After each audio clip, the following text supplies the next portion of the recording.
It's Monday, April 27th, 2026. They missed again. Is Iran the new Ukraine? And a few personal updates. That's next on the AM Update.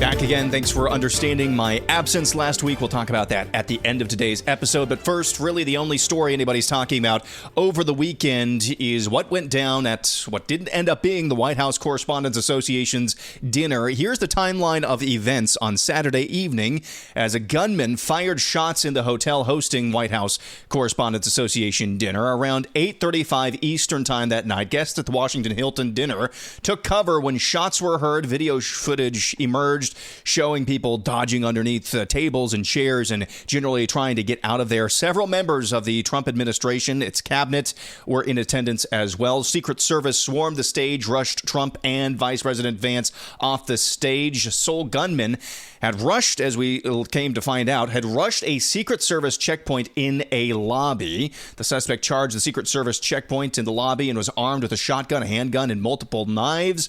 Later on in the evening, around 9:17 p.m. Eastern Time, Trump made his first comments after the shooting, saying law enforcement acted quickly and bravely. Trump posted on Truth Social the shooter had been apprehended. He recommended the event continue, but at the behest of some of those in law enforcement, they are going to have to reschedule the White House Correspondents Association's dinner. Around 10:30 Eastern Time, Trump addressed the media in a press conference at the White House, accompanied by the director of the FBI and U.S. acting attorney general. Trump and other law enforcement officials said preliminary information suggested the shooter and the suspect was a lone wolf. Around 11:13 in the evening, Jeanine Pirro, U.S. District Attorney for the District of Columbia, told reporters the suspect was being charged with using a firearm in a crime of violence and assault on a federal officer with a dangerous weapon. Who is this shooter? Cole Allen is his name. He attended Caltech. Mechanical engineering, I believe, is what he studied. Now, Caltech, as some people have pointed out, that's not a DEI school. That's not a school that you can just get into, and this individual is black, by the way. This is not just a school you get into because you said the right things or you're on the right part of the intersectionality totem pole. You actually have to be a genius in order to get into this school. Again, authorities said it looked like he had acted alone, so that is interesting. But he also, we learned, had a manifesto that has been publicly released. We're going to talk about that later on. But first, according to Fox News reporting on Sunday, Cole Allen's brother had notified the New London, Connecticut Police Department of Allen's alleged manifesto. He had sent this manifesto to his family members prior to the incident. Secret Service and Montgomery County Police interviewed Avriana Allen, Allen's sister, at their residence in Rockville, Maryland. Allen said her brother had a tendency to make radical statements, and his rhetoric consistently or constantly referenced a plan to, quote-unquote, do something to fix the issues with the world. Confirmed Allen actually purchased 2 handguns and a shotgun from Cap Tactical Firearms and kept them stored at their parents' house. His sister also said Allen would regularly go to the shooting range to practice, was a part of a group called the Wide Awakes, and attended a No Kings protest in California at some point. So yes, the would-be shooter, is a left-winger. So far as injuries are concerned, nobody died, including this Cole Allen individual. Nobody died. It sounds like a Secret Service agent actually absorbed a gunshot wound, but it was to a bulletproof vest. So it sounds like that Secret Service agent is going to be okay as well. I said earlier in the timeline of events, President Trump on Saturday night actually addressed the media. Here he is being asked a question about whether he's concerned about these types of things happening more frequently, and Trump says, yeah. Something like this happening Well, I again. can't be concerned. I can only get great people. They did the job, in my opinion, a much better job than Butler. Butler had one weak spot that we all know about. Somebody should have been up there. But even Butler, we had our sniper on our side within 4.2 seconds from a distance of about 400 yards, one shot, and he was gone. And if he didn't do it now, he's David. His name was David. I say, hello, David, every time I see him. David, I like you very much, David. But think of that. Now, if he doesn't hit him, and he hit him right between the eyes from 400 yards without any notice, nobody knew. He heard a sound. he looked over, and there was actually a tree that was somewhat in his way. You know the story very well. And he aimed, he fired, and if he didn't do that, beyond me, you would have had a lot more people killed. We lost one great person and 2 people very badly hurt. They're okay now. But no, that was so. In a sense, you know, that was pretty amazing, the job they did. But they did have that 1 weak spot, as you know. They should have had that covered. Tonight they had everything covered very quickly, and he was fast. He was running full blast, and they got him before they got any further. I was very far away. You know, he hadn't anywhere close to breach the doors of the ballroom. The ballroom was sealed. And everybody in there. That's why. So there's President Trump not sounding super concerned about last night's, or again, as we're talking about this, Saturday night's incident, saying that the would-be shooter was a long ways away. But generally speaking, he says, yes, he is concerned, but he can't let himself get too concerned in his position. So this is a left-winger, according to his sister, who attended a No Kings rally. Again, we'll read the manifesto, at least a portion of the manifesto, a little bit later. And yes, it is confirmed. He confirms it himself that he is a left-winger. So where is he getting his marching orders from? Where? I think you know. I just don't even know why there aren't uprisings all over the country, and maybe there will be. People need to start taking to the streets. This is a dictator. You know, there needs to be unrest in the streets for as long as there's unrest in our lives. Enemies of the state.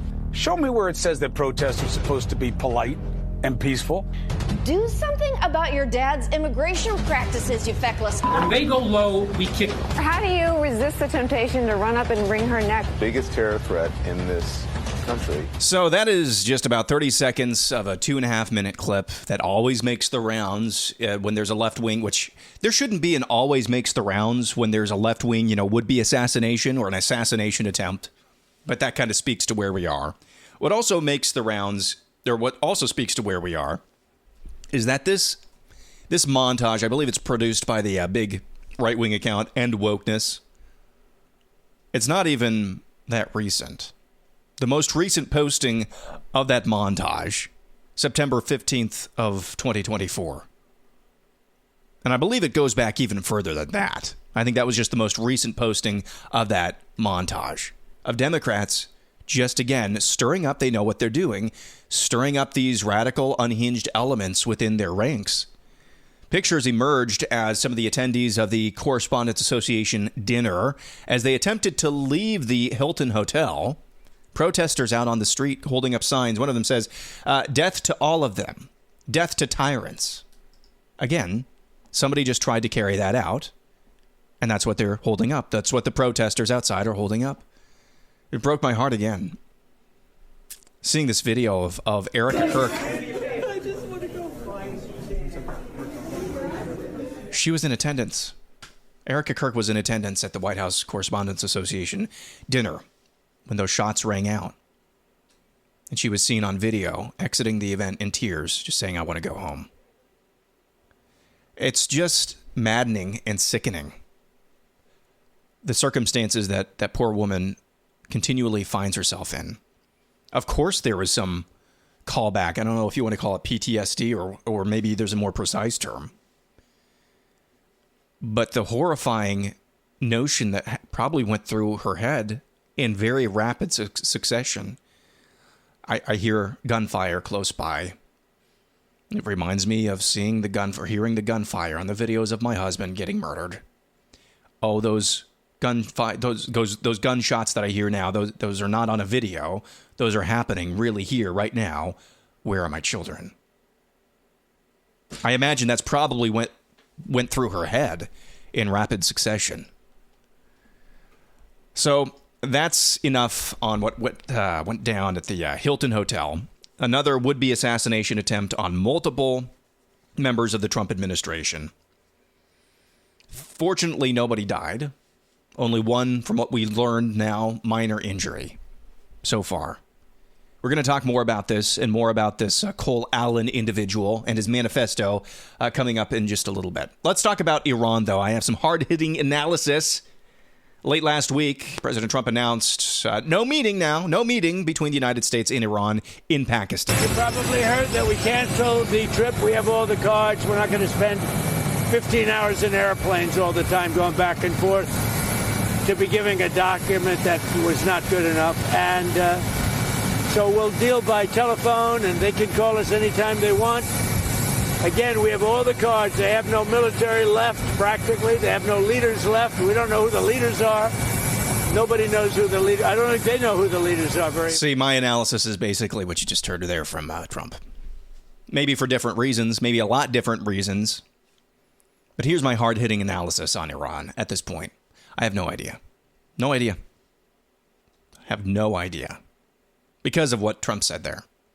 And really, if we're going to be super duper honest here, that's been the reality for probably 3 weeks now.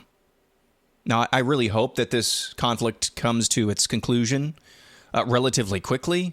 Actually, really quickly. That would be nice.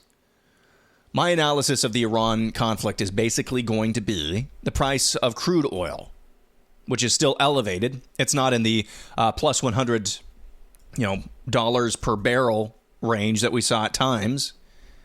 But basically, Iran is about to lose if the price of oil comes down.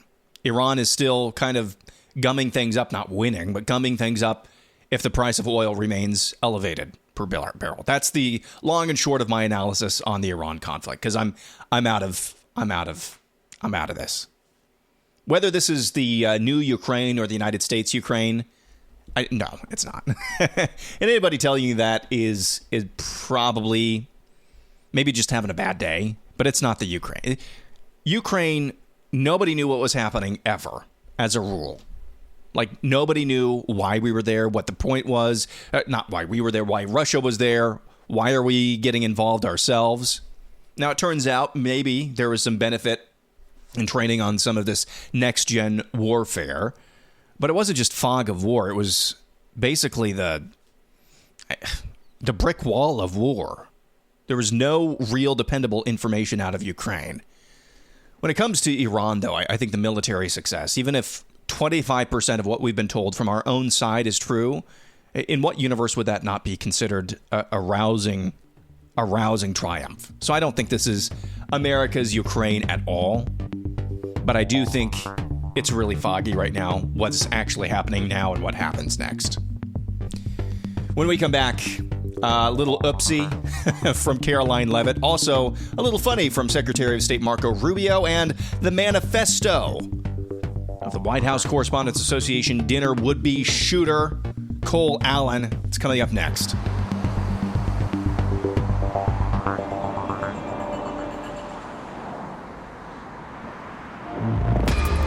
Marco Rubio at the White House Correspondents Association's dinner, bringing the jokes. White House Correspondents says, why is this important? You've been to enough of these. Yeah. Well, I don't know if it's important or not. I was invited. No, yeah, it's fine. You get to see a lot of people. It's just brutal honesty there from Secretary of State Marco Rubio. Why is the White House Correspondents Association dinner important? I don't know if it's important. I just came because I was invited. This is Marshawn Lynch. I'm just here so I don't get fined. Also, a little whoopsie. She had, again, I say this in jest. Okay, and I'm only saying this because nobody got killed or seriously hurt. But prior to the White House Correspondents Association's dinner, I hate saying that, but it's easier to say than WHCA, 5 times in an episode like this. Karoline Leavitt, White House press secretary, was asked to preview President Trump's speech, which he, of course, didn't end up giving. Ready to rumble, is he not? He is ready to rumble. I will tell you, this speech tonight will be classic Donald J. Trump. It'll be funny. It'll be entertaining. There will be some shots fired tonight. Uh-oh. Some prescience there from White House press secretary Karoline Leavitt. Well, we played a brief portion of that montage from various Democrats just turning up the temperature over and over again when it comes to political rhetoric in this country.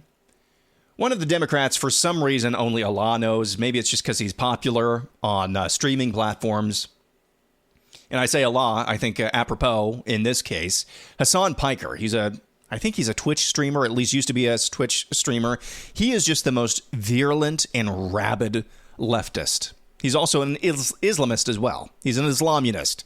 He's a much let's just say, on-the-nose version of Zoran Mamdani. And he's been making the rounds with various Democrats recently, mostly at the congressional level from what I've heard, but they're trying to embrace him as the left's Joe Rogan, which I don't think is really possible. The left already can create 6 podcasts and have an audience, because their audience will just say that they are so... Really, the entire country is so tribal right now. Let's just put it that way. The entire country is so tribal that various figures within Democrat mainstream can say, go listen to this podcast, and everybody go listen to it. So there's no such thing as a Democrat Joe Rogan. And I don't think there can be. But anyway, Hasan Piker, he's who they're trying to make into the Democrats or the left's Joe Rogan. This is just a reminder of what they're trying to mainstream in this party. Hasan Piker, the streamer, I invoked this, I think, a couple of weeks ago. Listen to this. Well, my understanding is that the property owners who have properties there choose just not to rent it at all. Yeah, kill them. Kill those motherfuckers and murder those motherfuckers in the street. Let the streets soak in their red capitalist bloods, dude. So that is the Democrats' new darling, Hasan Piker. He's campaigned with Democrats in recent weeks. That's who they're mainstreaming. So it should not be any surprise whatsoever, like what I said earlier, that this is just a recurring, re-racked theme here. Left-winger commits or attempts to commit active violence. Let's remind everybody that Democrat politicians and figureheads have been whipping this type of frenzy up for a number of years. And we just re-rack that every single time it happens. And each time, like the frog in the boiling pot, we just normalize this over and over and over again. Speaking of normalization, I said that you can't get into Caltech unless you're like a genius, and that's true. However, you can be really smart at mechanical engineering. You can possess a great talent for mechanical engineering, as this Alan Cole, or Cole Allen. I'm getting Brian Cole, the alleged DC pipe bomber, and Cole Allen, the alleged DC shooter. I'm getting them mixed up this morning.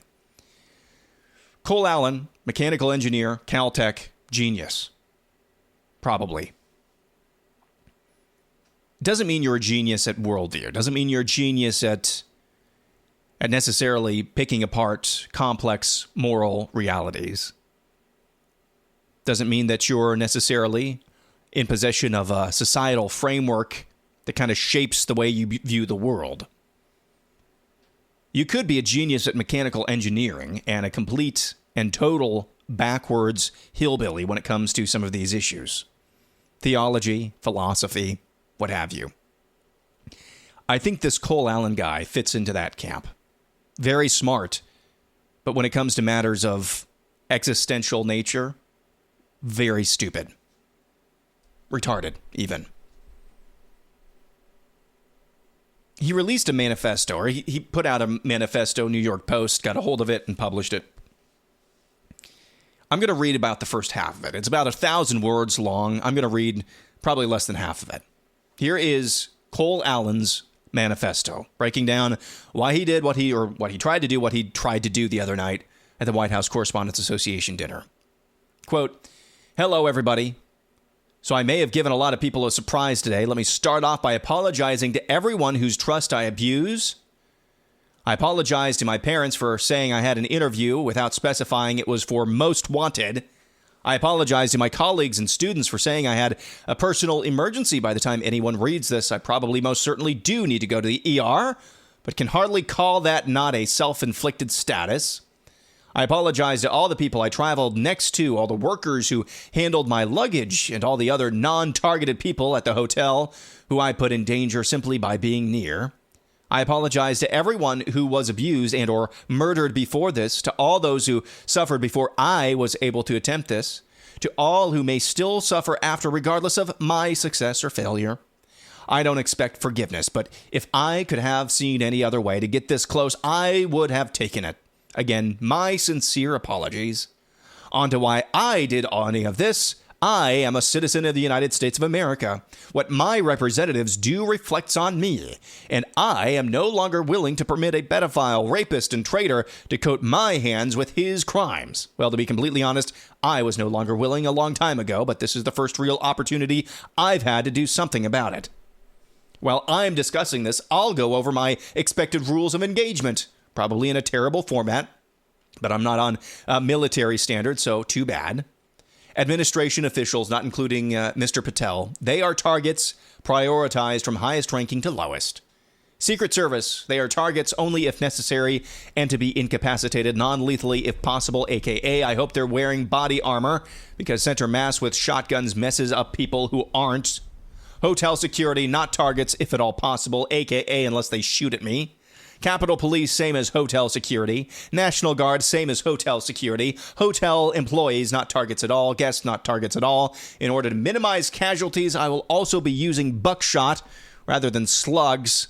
I would still go through most everyone here to get the targets if it were absolutely necessary. On the basis most people chose to attend a speech by a pedophile, rapist, and traitor, and thus are complicit, but I really hope it doesn't come to that. Cole Allen then goes on to respond to real or imagined rebuttals to what he just wrote there that I read for you. I emphasized this, so it should stick out fairly well here. 55 to 60 instances of first-person pronouns. 55 to 60. That's a rate over 1,000 words in that manifesto of like 8%, which doesn't seem like a lot, but when we're talking about the self, it is, especially when it's framed as some sort of a larger, bigger cause.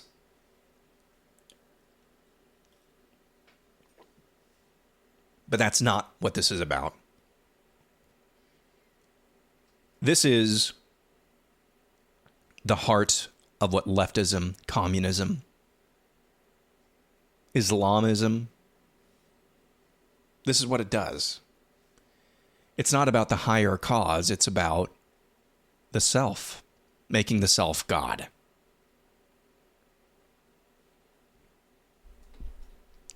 You'll notice what he does there and what I just read for you.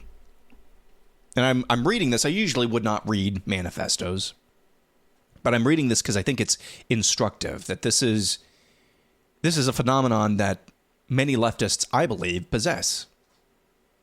It's not a larger cause. It is the cause of the self, the cause of the mirror. It's the cause of ye be like God.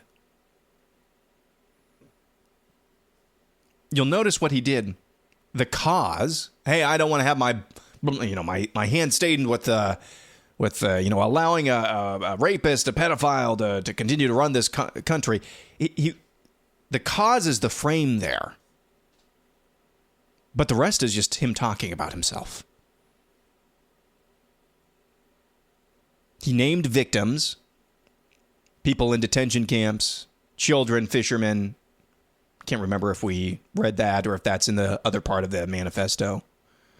But it was always in relation to his own moral reasoning. Look how pious and righteous I am. Look at my own very self-assured morality. Now, the objection and rebuttal, which we did not read, something you should note about it as well, or should know about it. Every single objection is not about the morality of it. No, it's about him. The first one is, hey, you're a Christian. Shouldn't you turn the other's cheek? And again, just imagining himself to be some sort of paragon of moral and virtue, that's the first thing he thinks about. He's doing this because he's a Christian. He ends with a thank yous passage, including some of his own students. He's like a substitute teacher or something, or at least he worked as a substitute teacher or a tutor or something in California. He drags his family, his students, everyone who he can possibly think of. But he couches it as a thank you. Thank you to this person. Thank you to that person. Not even thinking about What is that supposed to do for me? If you're a student of this guy, you just learned that your teacher just purchased a shotgun and handguns and knives, stayed at a hotel for the expressed purpose of carrying out a kill list, and now you're being thanked? What is that supposed to do? No, it's just this guy roping as many people as he can into his own id and ego.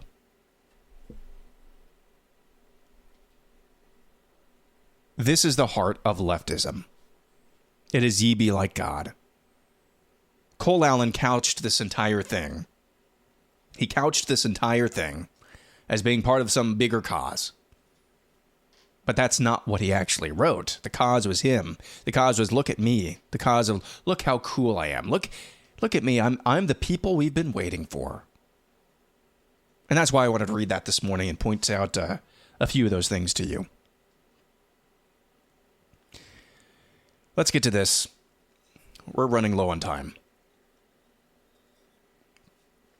You may have noticed a little bit out of practice. A little all over the map this morning, to some degree. There's only really one story that has been dominating over the weekend. And so we spent, of course, the lion's share of time talking about that. I don't like, we're going to go from talking about the id and ego to now I'm going to talk about myself. And I try not to do that too much on this show.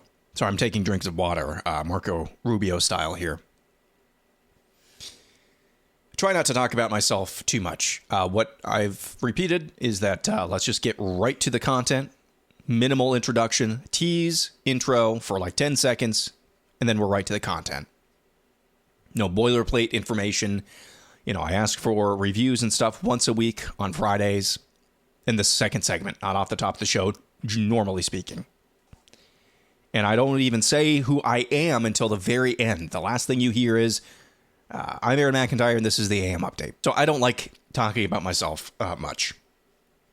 But I think we need to talk about a couple of different things here. And let's just take these in chronological order. There have not been many episodes of the AM Update recently.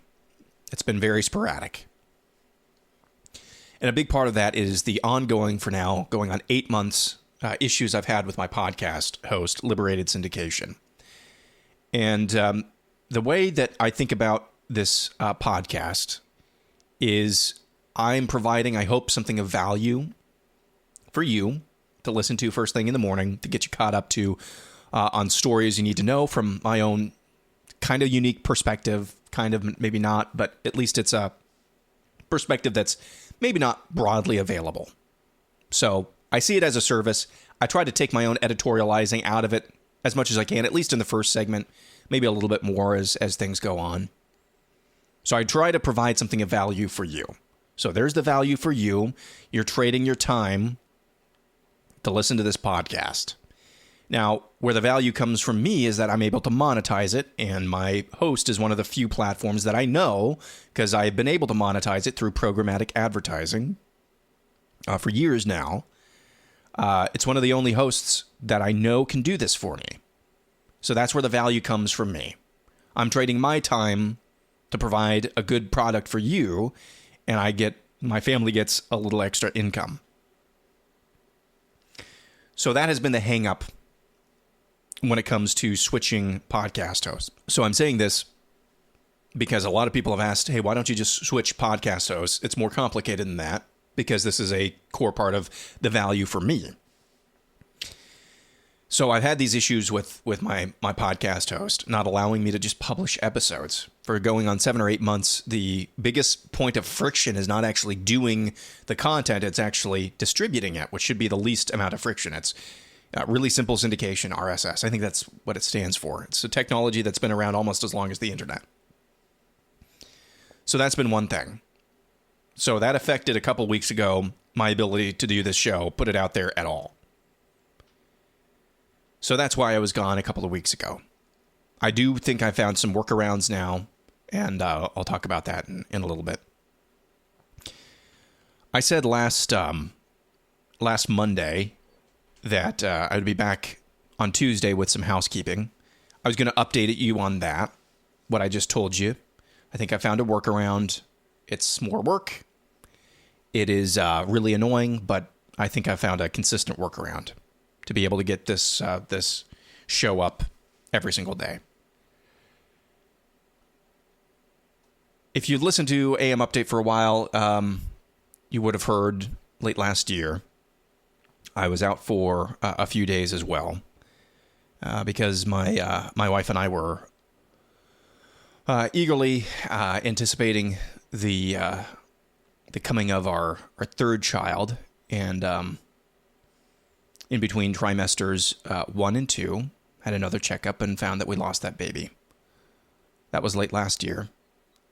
Monday, same thing, same checkup. 13, 14 weeks in. Everything was going fine. We thought we had some answers for maybe why the last time happened. And same thing. We lost another baby last week. So that's why I was gone. That's why I was gone last week. So I would appreciate your prayers. 2 in a row like that is just, it's just rough. Just really rough. So pray for Bella. Pray for me that I'd be able to continue to lead this family that God has given me and given us in a way that honors him. But I just want to let you know, in case you were wondering, hey, there's one episode. Aaron said he'd be back on Tuesday. Excuse me. So many edits today because, like I said, I'm out of practice. Basically, for the last week and a half, I've not talked much at all. So in case you were wondering why I was out again last week, that was the reason. And even if I had tried to do episodes, I'm really good at compartmentalizing, both for this and for my day job. I just wasn't going to be able to do that last week. So I appreciate you understanding. Again, I'm taking a lot of liberty here. I don't like talking about myself for anybody who cares. Because of all of the problem that I've had, trying to publish episodes and things like that. I'll be honest with you, a few weeks ago, I was about ready to quit. Just completely throwing the towel on this. I can't justify doing that because there is enough of an audience that it is worth my while when it actually works. So I was kind of at a point where it's either I double down or I quit altogether. So I'm doubling down as we continue to move forward after a really difficult last week. By this summer, I'm hoping to have a video aspect to the AM Update that will be on YouTube. So those are kind of what I promised in last Tuesday's housekeeping. Kind of a longer version of that. I was hoping to give a much different update than this one, particularly on the second matter. But I would appreciate everybody's prayers. It was a rough week. It was a rough week last week. So thank you for that. Thank you for listening this morning. All 34 minutes of this did not intend to go this long. So not only am I out of practice, I'm actually experimenting right now with video, which means I'm completely discombobulated right now. Out of practice, doing a new practice, that is a recipe for going 34 minutes, apparently. Hope you have a wonderful Monday. Back at it again tomorrow. I'm Aaron McIntire, and this is the AM Update.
But I just want to let you know, in case you were wondering, hey, there's one episode.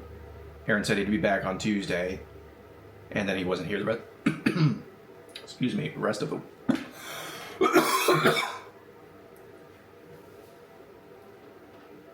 Excuse me. So many edits today because, like I said, I'm out of practice. Basically, for the last week and a half, I've not talked much at all. So in case you were wondering why I was out again last week, that was the reason. And even if I had tried to do episodes, I'm really good at compartmentalizing, both for this and for my day job. I just wasn't going to be able to do that last week. So I appreciate you understanding. Again, I'm taking a lot of liberty here. I don't like talking about myself for anybody who cares. Because of all of the problem that I've had trying to publish episodes and things like that, I'll be honest with you, a few weeks ago I was about ready to quit. Just completely throwing the towel on this. I can't justify doing that because there is enough of an audience that it is worth my while when it actually works. So I was kind of at a point where it's either I double down or I quit altogether. So I'm doubling down as we continue to move forward after a really difficult last week. By this summer, I'm hoping to have a video aspect to the AM update that will be on YouTube. So those are kind of what I promised in last Tuesday's housekeeping. Kind of a longer version of that. I was hoping to give a much different update than this one. Particularly on the second matter, but I would appreciate everybody's prayers. It was a rough week. It was a rough week last week, so thank you for that. Thank you for listening this morning. All 34 minutes of this did not intend to go this long. So not only am I out of practice, I'm actually experimenting right now with video, which means I'm completely discombobulated right now. Out of practice, doing a new practice. That is a recipe for going 34 minutes, apparently.